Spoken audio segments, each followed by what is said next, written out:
So don't let anybody tell you can't do it. If you want to do it, just do it and start doing it. Even if it's not going to start out glorious and great, but you're going to learn.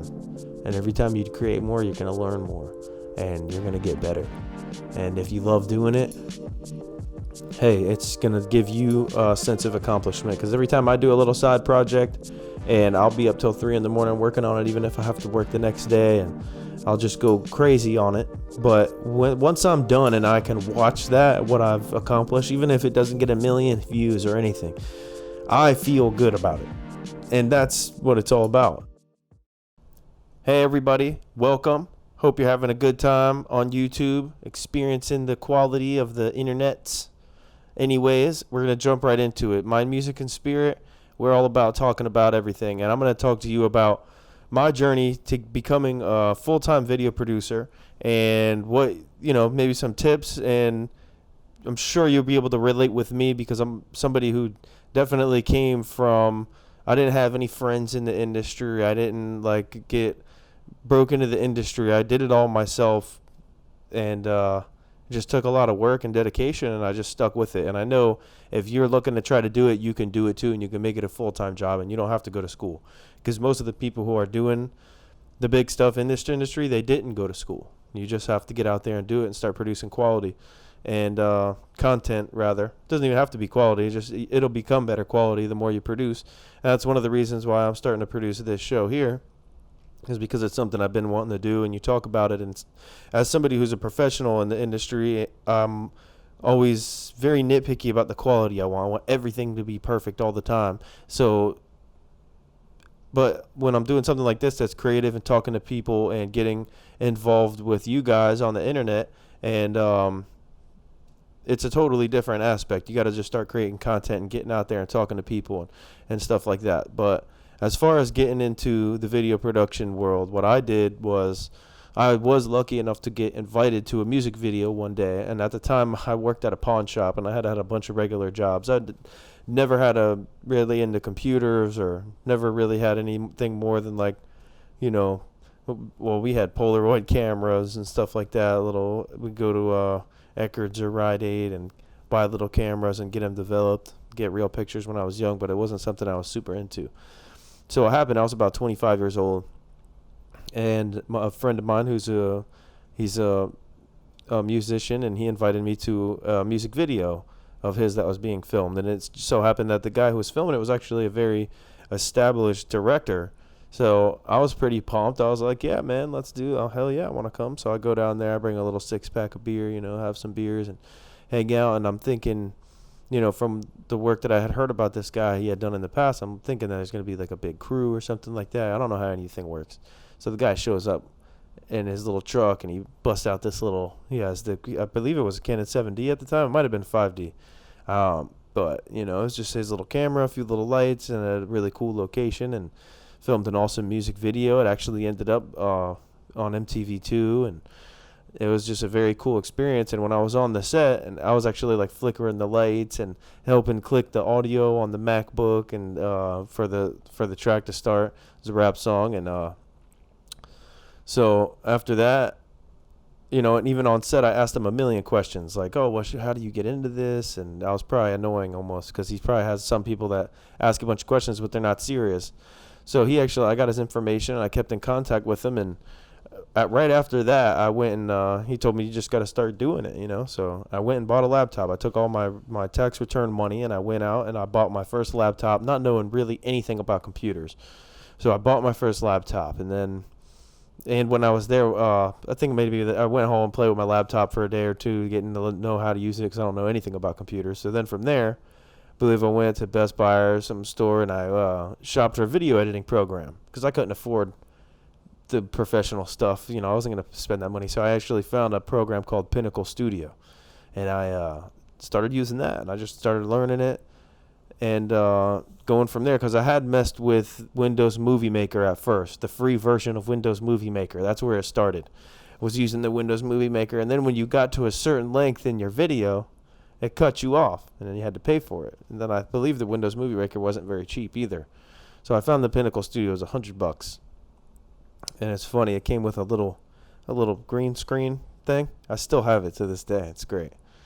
But anyways, I bought the program, started messing around, and I just actually learned myself how to use it because I wasn't even, back at this time, there wasn't a million instructional videos for everything. I don't believe for video editing and stuff like that. So I just started doing it and practicing. And what I would do is download videos off YouTube, and I started making little clip videos to my friends' music.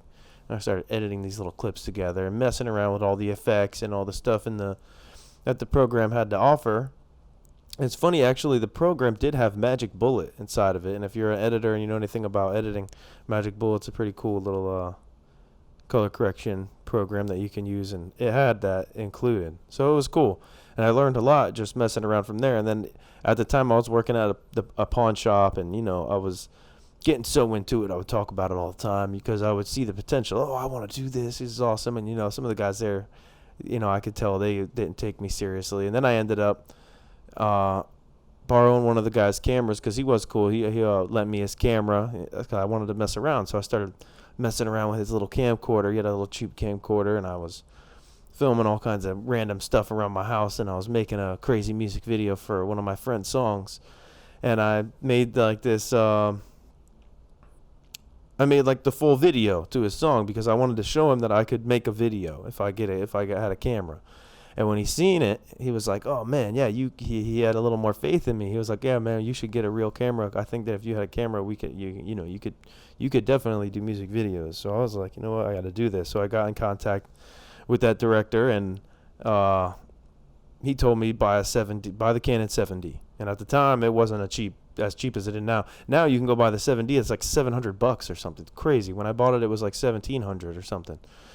And I spent a good amount of money on that camera with the lens, and I bought an extra lens with it and extra batteries and all that. And at the time, I was driving a 1990 Toyota Camry that was a great car. Can't hate on it because I loved her. Her name was Goldie. But anyways, I didn't have, my camera was worth more than my car, basically. You know what I mean? I was really investing into this as a hobby. It was a huge, and that's all it was, because I was working a regular job. So there was people and there were certain people I wouldn't even tell that I was doing it in my family, because if I told them, I know they'd get mad that I was doing. Like, what are you doing? You can't be you're spending all your money on that. You need to get your life in order and everything. So I just went for it, and I kept doing it. I kept practicing editing, and then from there, like I said, I got the camera, just started going crazy, filming all the time, taking pictures, and ended up doing my first music video with a buddy of mine, and just went from there. And I kept did a few music videos, and I eventually, something happened, lost my job at the pawn shop, and so when I was out of work, I said to myself, you know what, I have a decent amount of stuff that I've done creatively on my own with my camera and learning how to edit. And at this point, I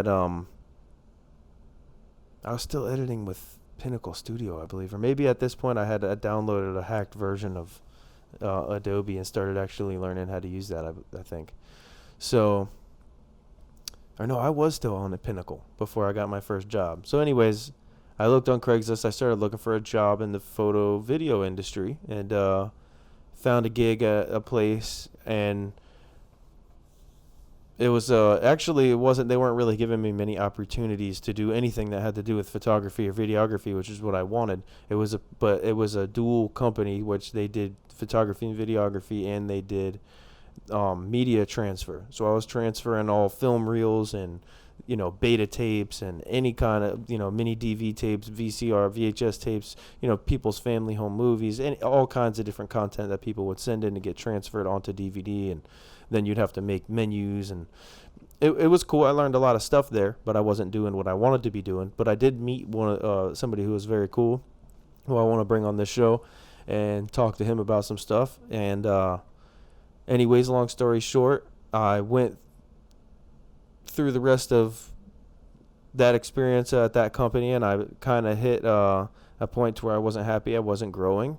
So I wanted to move on, so I looked for another gig, and I got another gig. And this time was my real opportunity to start doing the kind of work that I wanted to be doing, which is making commercials full-time and like actually producing stuff and being able to be the creator. And this really opened the door for me to start learning as much as I could and spend a lot of time. And it was really cool because I was the only person there who was the video producer, and it was a new media company. And so he would, give me content and give me products to shoot. And I had a little setup in my own little office, and I just started shooting stuff. They'd send products, I'd shoot, and I'd write a narration, and I would start making videos. And I started learning, watching YouTube videos all the time, learning as much as I could.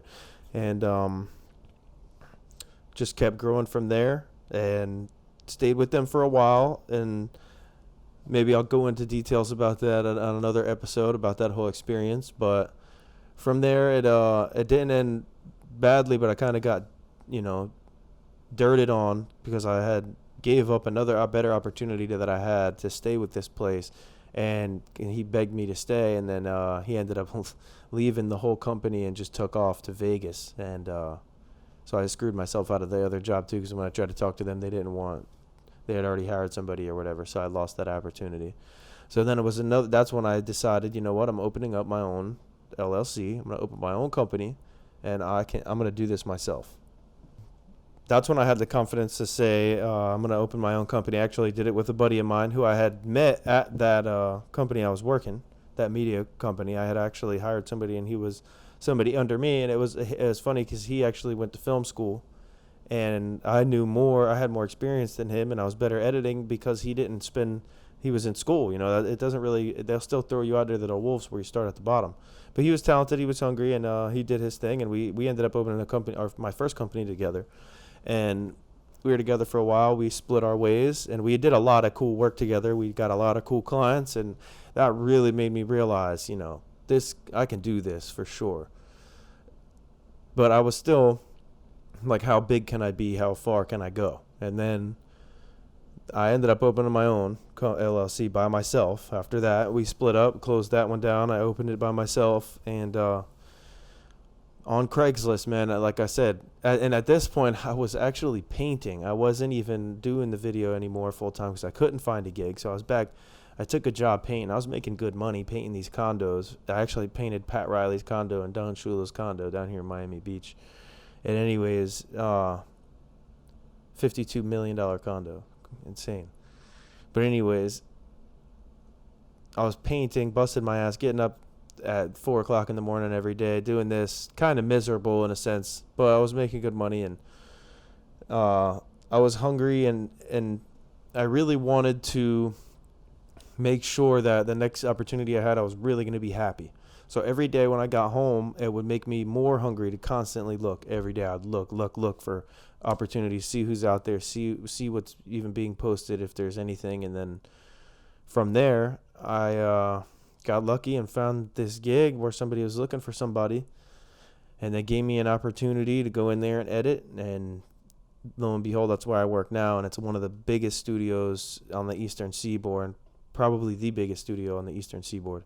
And so constantly I'm around huge shoots, around celebrities, and all, I see all this stuff, and I'm that much closer. I do the editing for the studio and their projects, but I see how close I am now to taking maybe that next step. So if you're out there and you're struggling, just know it's going to be a struggle, and there's going to be doubters, and it's going to be hard, but you just got to do it and just have faith in yourself. And it's not always going to be easy. There's going to be ups and downs. Just like, maybe there won't be, maybe you'll actually hit it and hit the ground running, but don't let it get you down if that's not the way it works out, because it doesn't work out like that for everybody. It's not that easy to just jump into the industry and be amazing and make money and find clients. And I'm constantly struggling, but right now I'm doing really good, and I cannot complain about where I'm at, even though sometimes I'm not making the money that I need to be making or I want to be making. And I'm not going where I want to go, but I am. It's just a process. It's almost like I'm starting back from scratch again, because the people I'm working with are so on another level. They're working with, motion control robots and the most insane equipment you'll ever see on some of the biggest shoots. Like, for instance, the other night I literally just painted one of our psych walls is over 100 feet and 40 feet deep, and I painted it all black. Painted our whole green screen black. I painted 3 studios all black psych wall, and that's for a huge video coming up for I don't even know if I should say it, but yeah, it's for some of the biggest rap artists that you can imagine. We've had Lil Wayne at the studio, we've had Drake at the studio, we've had Daddy Yankee, the J Lo. I mean, it's just crazy. We've done the stuff that I've been around and seen shot right in front of me. It's super motivating, and it's one of the reasons I'm starting to do this because I just feel like nothing's gonna slow me down, and I'm ready to keep going. And you should be too. So don't let anybody tell you you can't do it. If you want to do it, just do it and start doing it. Even if it's not gonna start out glorious and great, but you're gonna learn. And every time you create more, you're gonna learn more, and you're gonna get better. And if you love doing it, hey, it's going to give you a sense of accomplishment. Because every time I do a little side project, and I'll be up till 3 in the morning working on it, even if I have to work the next day, and I'll just go crazy on it. But once I'm done and I can watch that, what I've accomplished, even if it doesn't get a million views or anything, I feel good about it. And that's what it's all about. I mean, if you're a painter and you do art, just when you paint your painting, I mean, not everybody's going to paint the Mona Lisa every time they make a painting, but it doesn't mean you should stop painting. It's the beauty of doing it, getting better, creating, So don't ever sleep on yourself, and don't let anybody tell you can't do it. Or, let them tell you can't, but just let it go in one ear and out the other. That's probably the easier way. And just go from there. So that's how I broke into the video world, and I would say I recommend doing the same thing. Just take risks, go out there, do it, bust your ass, stay consistent.